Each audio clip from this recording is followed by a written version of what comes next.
Die storie kom nou 'n geruime tyd. Jy sal weet, ons het al hier in die program daaroor gepraat, dat daar wetgewing in die Amerikaanse Huis van Verteenwoordigers voorgestel word, dat daarteen die ANC opgetree word vanweë sulke goed soos Kiele Farmer, Kiele Boer en so aan.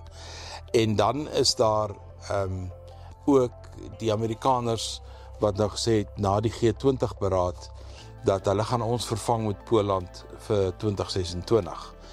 En nou, in die afgelope week, moes die Amerikaanse onderhandelaar oor tariewe moes verskyn voor die Kongres, en toe word hy onder 4 oë, eintlik onder kruisverhoor geneem, deur senator Kennedy van Louisiana, 'n baie konservatiewe senator, en 'n baie vooraanstaande senator in die Republikeinse party. En hy is eintlik die ou wat die voorstel gemaak het dat AGOA verleng